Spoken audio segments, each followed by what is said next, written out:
So let me ask you a question. How many of you were not in the content marketing masterclass that I did yesterday? Oh, a lot of you. All right. Where were you? It was right here.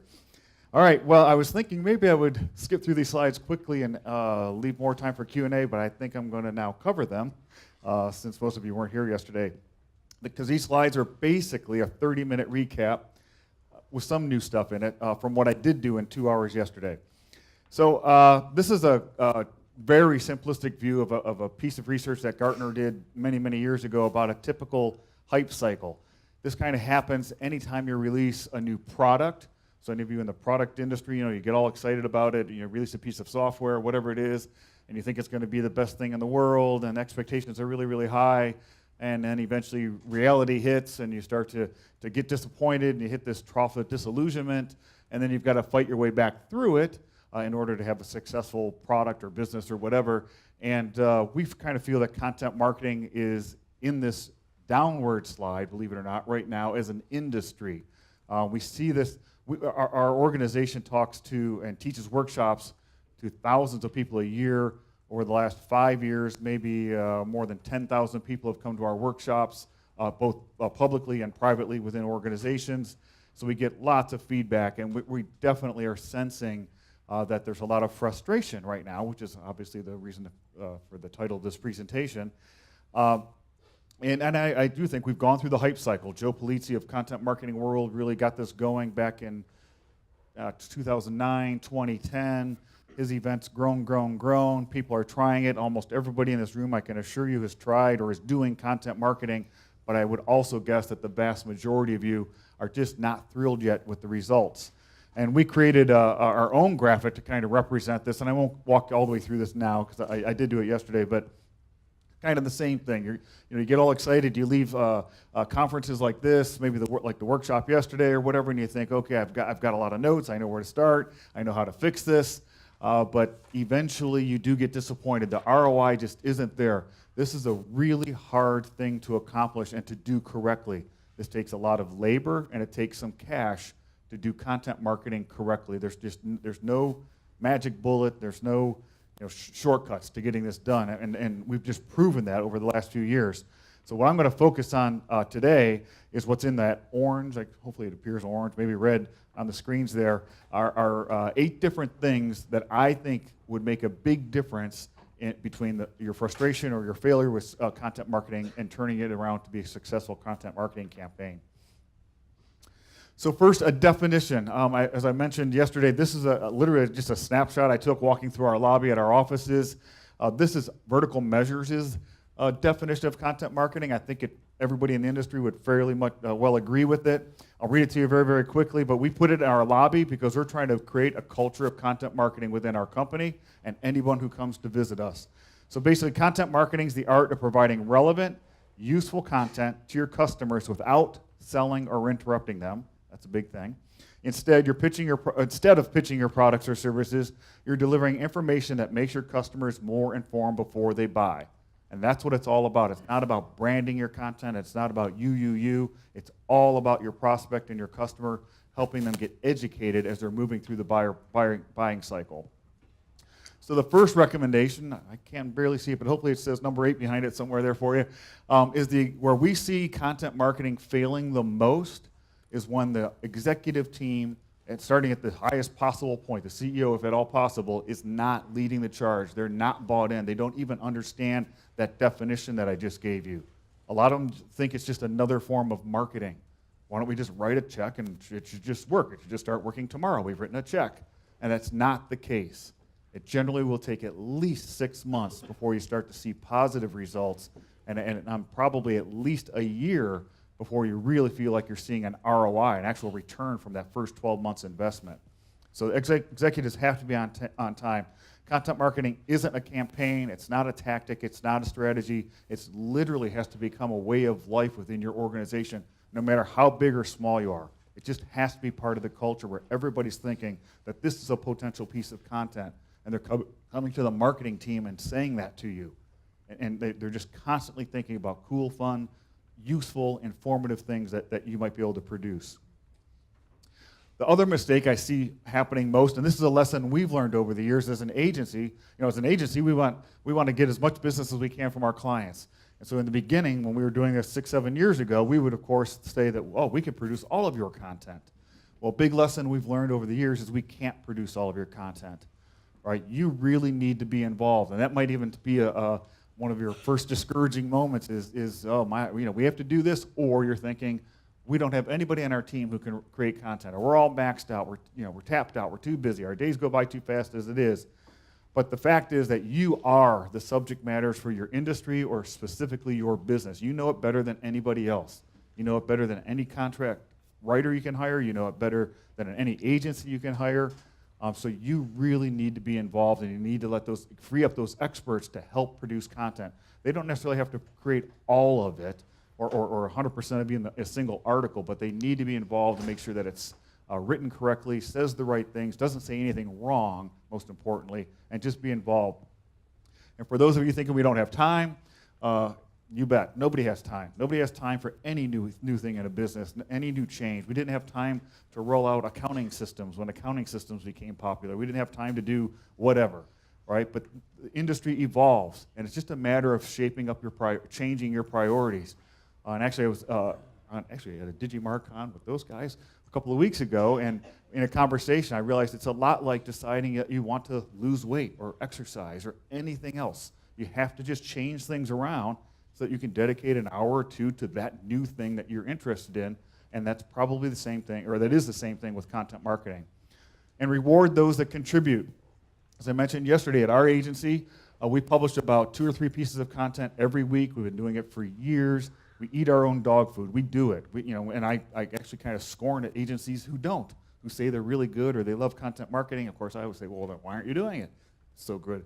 So we do it all the time, but we reward, we give a bonus to every person on our staff who helps us create content.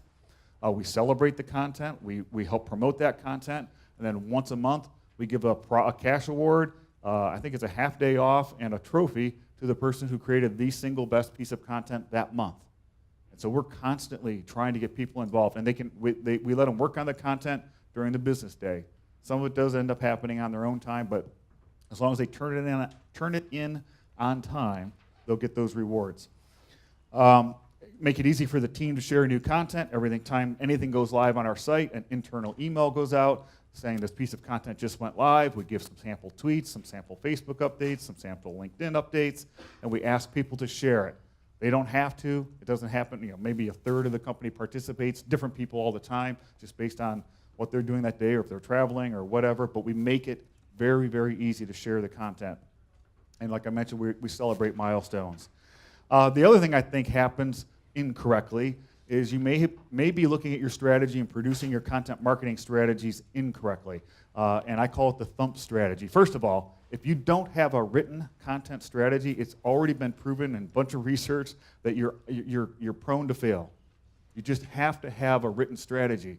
And it doesn't matter whether it's, in my opinion, 2 or 3 pages, which is actually the kind of strategies we're creating now, just 4 pages long, as opposed to something that's 200 pages long. And I kind of call that the thump strategy. You create something you can drop on the desk and say, oh, we paid thousands of dollars for this, or we did it internally, or whatever, and blah. And most of those strategies don't get followed. What I'd recommend is a much shorter strategy and make it an agile strategy that maybe every 30, maybe every 90 days, you're going back and revisiting based on your results. See what writers are performing best for you. See what kind of content's performing best for you. Try new things and adjust your strategy. Ultimately, it's all about gaining probably leads and revenue.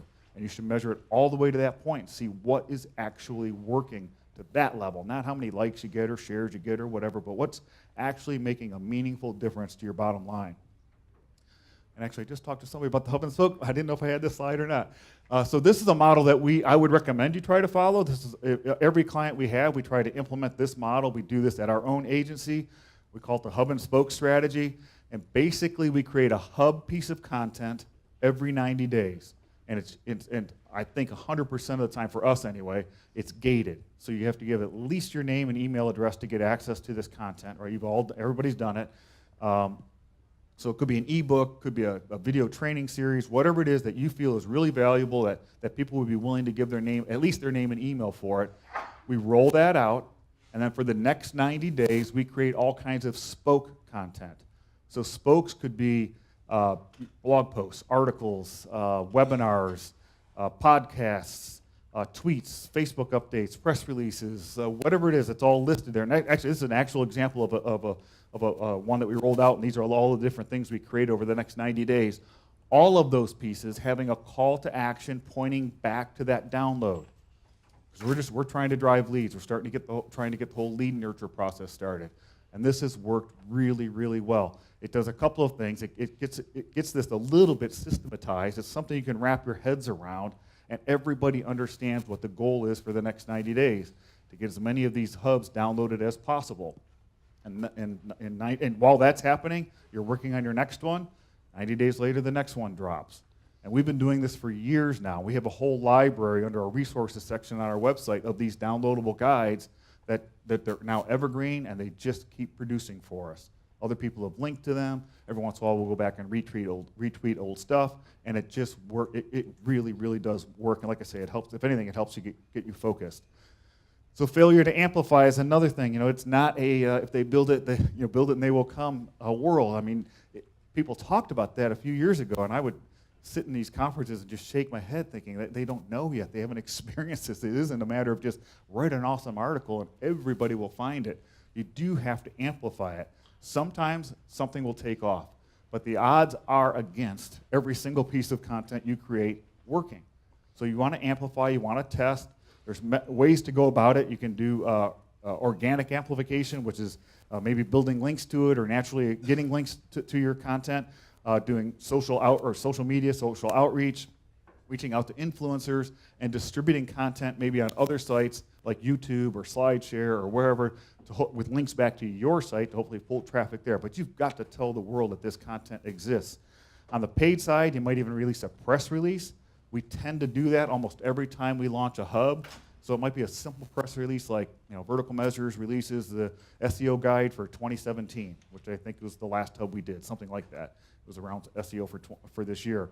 We'll, of course, reach out to influencers. We'll encourage influencers, not very often pay them, but it's an option to pay influencers to help promote your content. We'll run paid ads against it on social media, pay-per-click, whatever, to give a boost to the content. And then with some of our clients, we don't spend any money on traditional media, but with some of our clients who do, we work with them to use their traditional media spend to help drive traffic to specific pieces of content. And that has worked really, really well. They're spending the money anyway. We're just working with them to get a call to action into their radio spots, into their TV ads, wherever it might appear, to push people to that latest hub or whatever that is in each particular situation. Works really, really well. Lead nurturing is used. Yes. Sorry, quick question about Sure. the main hub content. Yes. Is it always a PDF, or do you play around with It's whatever. I mean, it could be, in our case, it's almost always a PDF. Some of them have been really, really awesome, long infographics. Some have been a series where you can get access to 8 training videos or whatever. So it could be any combination of that. So lead nurturing is also often an afterthought. I think that's one area everybody in here could improve on. You've done all this work on researching the content types you're going to create. You've put together your strategy, your plan. You've done ideation. You've produced the content. You've put in almost all the effort possible to get people to download these hubs, these guides, or whatever it is that's you're capturing a lead. And most of the time we send that thank you email, here's your free guide, blah, blah, blah, and that's where it ends. And some stats have shown that if you follow up with either emails or phone calls, any point of contact, back at least 7 times, your conversion rate will continue to increase. It usually does not start dropping off until the 8th or 9th contact. So to me, that means that if you aren't trying to follow up with somebody 7 times, you're leaving money on the table. And it can be done, it can be automated with lead nurture. Some great platforms that are listed here. There's a couple out in the hallway. Last presenter has one. So it's reasonably easy. It takes some prior prep to think about what the messaging should be, but most of these systems will allow it to just be triggered. If somebody downloaded this SEO guide, we've got a series of 7 SEO-related emails going back to them with a plan behind each email to pull them back to our site. If they download your social media guide or your whatever it is, Epson printer guide, whatever it is, you send follow-up emails and pull them back into your system. Another thing we see is lack of optimization. This is gradually, I think, improving as people are bringing SEOs in-house, maybe embracing more agencies like ours or whatever to help with optimization. But we still find that people view this as a foregone conclusion. If I just create the content and publish it, we're going to be okay. Or if it shows on page 2 or page 3, we're going to be okay. But as you can see here, it's really a true fact that best place to hide a dead body is page 2. But actually, the data behind it is that 92% of the time, when all of us and all of your customers and all of your prospects start to research things and go to Google, which is the vast majority of the time, I'll show you in a minute, 92% of the time, we never go past page 1. So I'm an SEO at my core. I started doing SEO 15 years ago, and I have sent those reports to clients saying, oh, look at all these keywords on the top 10 pages of Google. You've got thousands of keywords on the first ranking, top 100 of Google. But the fact is, it just doesn't matter. Page 2 and beyond doesn't matter. Or if you want to wait for that 8%, go ahead. But your whole focus should be, how do we get content, almost any content, to show up on page 1 of Google when someone does a search or an inquiry. And the facts are, to back this up, why search is so darn important, and it's dominated by Google. And we know that because everybody here turns to Google. We rarely use Bing. Google will make you think that Bing is bigger than it is, or Yahoo, or any other search engine, because they really want to avoid government action, the FTC. But third-party data shows they still own about more than 90% of the search market in the United States. Right? So you really just need to focus on Google. And what happens is, when all of us decide to go out and buy something, whether it's B2B or B2C, it really doesn't matter. 93% of the time, we go right to a search engine. And you all know that, and that's how we live our daily lives. It's how your customers, your prospects are doing it too. If they're being asked to go out and buy a sales automation platform, first thing they do is start investigating it on Google. Right? And if you think a big brand is dominating your industry, well, maybe they are, but 86% of those searches are non-branded search queries. We don't know what we want yet. We were just told to go out and get a sales automation system. So we start typing in queries, asking Google questions, starting to research what is a sales automation platform, who are the biggest, who are the best, reviews of, so on and so forth. That's what we start to do, and we do 70% of our research online before we will ever speak to a salesperson. And this is, again, B2B or B2C. That's the average. It's just all happening online, and you need to be there. And then remember that more than 90% of all the clicks on that first page of Google happen on the organic results, whether it's images, video, or the blue links. So you need to be there, because that's where it's all happening. That's worth a ton to you. If 10% of the clicks has made Google a multi-billion-dollar organization, you know what the value is of the other 90% of the clicks. So the most common problems we find when we are actually out there doing audits, I got to speed up a little bit, is unintentional duplicate content, and that's duplicate content on your website. And I can't go into too much detail now, but thanks. If you have an SEO on your team, or hopefully you do, or an agency you're working with, I would go back and have them see if you have duplicate content on your site. It happens most commonly on blog posts and product pages. And basically what that means is, when Google gets to your site, it can find multiple URLs that takes it to exactly the same page on your site, same piece of content. If that's happening, you're confusing Google, and you're hurting your chances of showing up on page 1. Duplicate content off of your site is not nearly the issue that it used to be years and years ago. People think that's the problem. It's actually on your domain. Slow page, you have to have fast page load speeds. There's tools to test that. It's generally every page that's important to you and you want to show up in Google, which hopefully is every page you have, should load in less than 2 seconds. There's tools that you can use. Google even creates one to help test that. Poor HTML, so like title tags, meta descriptions, so on and so forth, we find is the third biggest problem. Poorly optimized images and videos, which is a really, really easy fix that you're just either uninformed or being lazy about when you post videos or post images on your site, how quickly and easily it is that you can optimize it, and what a huge difference it can make. If your image can show up in Google image search, sometimes that alone can pull a ton of traffic to that specific piece of content that you created. Bad backlinks, I'm surprised this is still here after the last few years working with Google, but Google's all about the links that are pointing to you. It's what makes the Google algorithm different than every other algorithm that's ever been created for search. Is they look at the links, they count the links are like votes for your site. You want to have good votes from authoritative sites pointing to you. Thin content, hopefully we're all past that too. You can't get lazy about your content. You've got to create good, high quality content, and absolutely making sure that all of your content is mobile friendly. More than half of all searches to Google today are happening on a mobile device.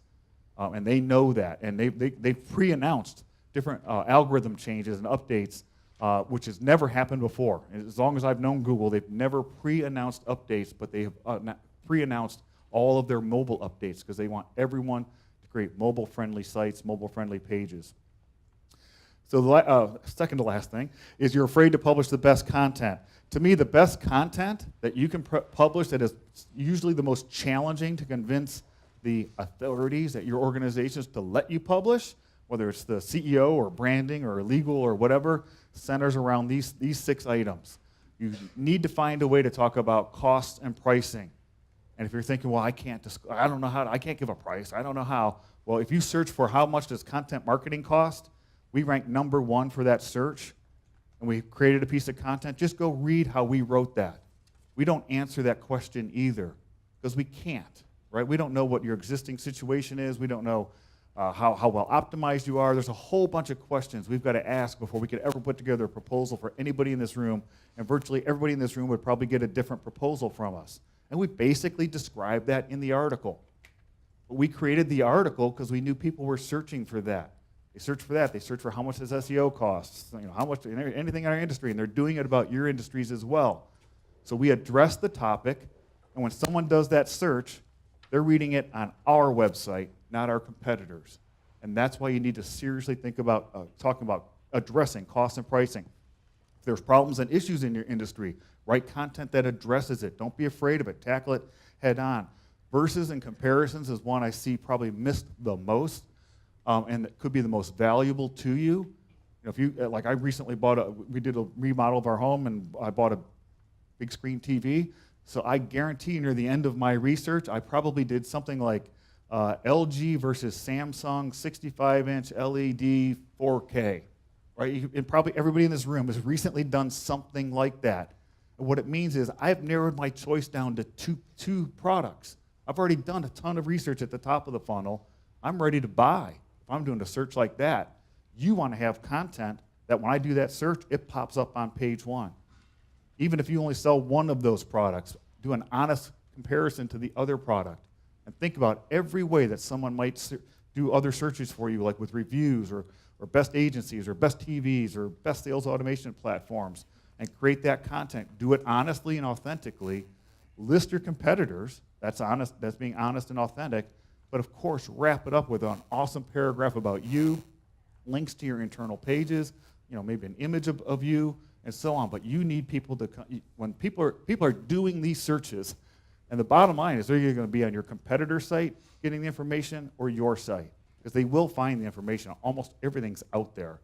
It just needs to be on your site. So ideation gone awry. I think this is the biggest thing. I'm very much close to my end of my time. I'll go through this really, really quickly.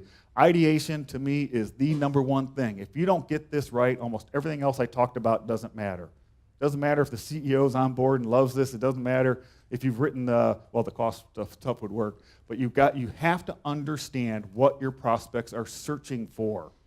Right? Remember all the data I gave you about how we turn to Google. Well, when they turn to Google, what is it that they're typing into that search bar?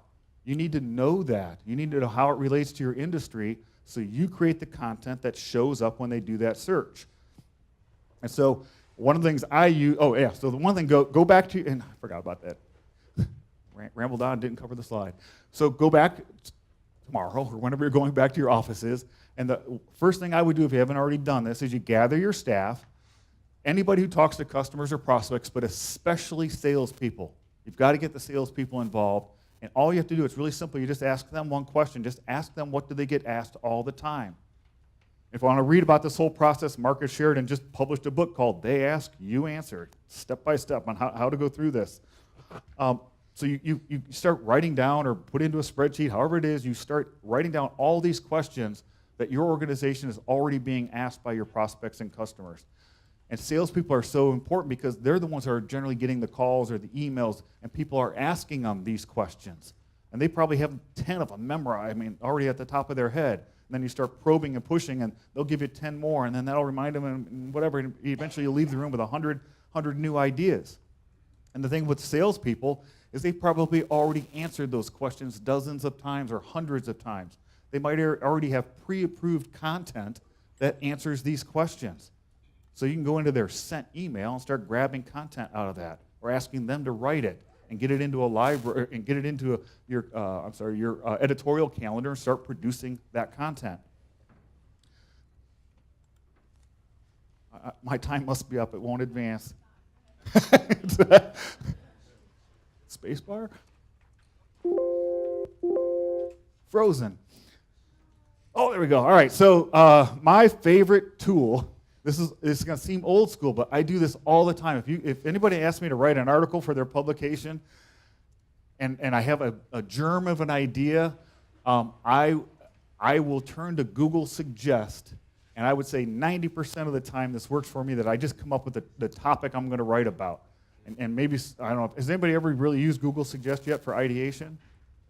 Cool. The rest of you, I'm telling you, this will work. It's a little bit of a pain in the butt, but if you keep doing it over and over, you'll really learn how this works.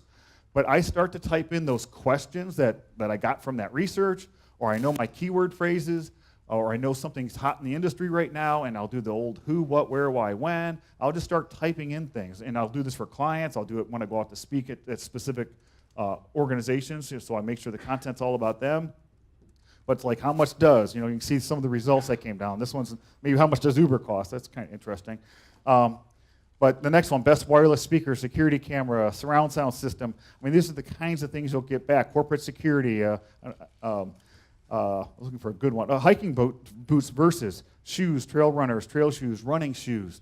If you run a shoe store, you might not know that this is actually what people are searching for, and you might not even have this content. You could be Zappos and not have this content, and that person could go somewhere else and click and be on somebody else's site other than Zappos. They could maybe even be on an affiliate site that all that happened was Zappos lost 10 or 20% commission because they didn't have this kind of content.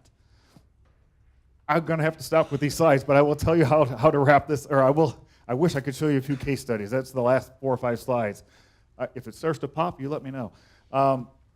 But in essence, I can show you multiple examples. I showed them in the master class yesterday, where there's an organization like an Alaska sleep clinic where they did this research. They realized what people were searching for, like CPAP versus, I forget what the other device is, or their biggest, most successful blog post was something like, how come I'm so tired after a good night's sleep? All right, so anyway, I'll get to that in a second, now that this is working. So here's a tool you can use for Google Suggest called keywordtool.io. Another one is moz.org. They have a great tool. Some of these are free and some of them are paid, or they each have free and paid versions, but it'll help you do this Google Suggest on steroids. Thanks. Here's the Moz one. Thanks. And just another tip, and I know I'm into overtime, but I want to say this, that if you go off and do this research, and you have to get someone to approve these titles, or maybe you have to run it by an SEO or webmaster or whoever it is, and they take these titles and they plug it into a keyword tool that will tell them what search volumes are for this phrase. There's these predictors, like Google has one. There's a couple of others. I won't mention them by name. And they're going to come back and tell you, oh, don't bother writing that because there's just not enough searches for this. And this is just 4 examples of maybe 15, 16 we have in an infographic. I got so tired of hearing this that we did some research. It literally only took us about 2 hours to research this. And we basically, in 2 hours, proved that the search predictor tools are pretty darn inaccurate. Google's not giving them any data, so they're making their best guess at how many searches a month are happening for these things. And I'll just give you one quick example, and I'll move on. But the second one down is .NET versus Java, how to make your pick. That was the title of the blog post.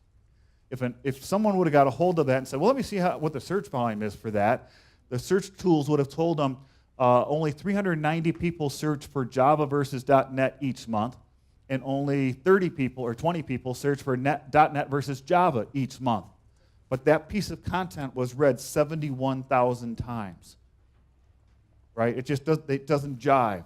And I've been saying this for years, and I've got data now to prove it, that just do that research I showed you. Do the Google Suggest. See what people are actually searching for in your industry and produce the content. And keep producing it over and over and over again. And after a couple of years, you might have hundreds of blog posts that almost all of them are questions for the title. But you will see it will just gradually start to snowball. So I talked about this Alaskan sleep clinic, and this is what they did. And these are some of the titles they produced. And I don't have time to go through each one of them. But if you want these slides, actually, I guess the conference is going to get you these slides. I will also talk to anybody who wants to talk about this later. But these titles are examples of things you would never dream up. You wouldn't come up with these titles in a focus group. You'd only do it by following the process I just showed you. And the results are staggering. And you will not see these results. But this is in 1 year how life changed for the Alaskan Sleep Clinic in Anchorage, Alaska. Their traffic went up by almost 1,000%. It's actually, I don't even know how to measure it. It's almost off the charts because they had no traffic 2 years ago. And now they're getting 80,000 people a month coming to their website for a sleep clinic in Anchorage. Another example is a software company. So this is a B2B play. Segway, same kind of thing. This is the example I just showed you, the .NET versus Java and all that. If you look at these titles, it's the same thing. They do comparison titles, pricing titles, so on and so forth. And this is their growth path. Their traffic is, whatever it is, tripled, quadrupled in about a year. But you'll notice it takes a while. It doesn't just, you just don't have instant success in the first month. Basically, and I believe that Google has to trust and believe that you are trustworthy. Because most blogs and websites that are started stop at about 4 months. And Google knows that. So I believe, this is just my theory, that it's, of course, waiting to see, are you going to keep doing this? Are you really going to become an authority in your industry? And if you are, more and more of your stuff will get released to the index. Here's a data recovery client. Same thing. We begged and begged and begged for them to publish consistently for quite a while. They finally did back in, I can't see that month here, with the one on the left there. They did. About 6 months later, they got a really nice bump. And a few months later, right at the end of last year, they got another really nice bump. They're one of our happiest clients now. They just stuck with it, and it finally started to pay off, and it's paid off big time for them. So in summary, your whole company needs to buy in and truly understand content marketing. You need to have it documented. You have to write it down. Have to have a strategy. It should be an agile strategy. You must create content people are actually searching for. That's the key. That's where most people are missing it, in my opinion. And you cannot skip that ideation process. So the companies that truly understand these principles are the ones doing incredible things online. I'm Arnie Kuenn. Thank you very, very much for your time. And if you want my free book that covers all 8 steps, you can just go to that link and download it. Thank you. Thanks, Arnie. Thanks. Sorry.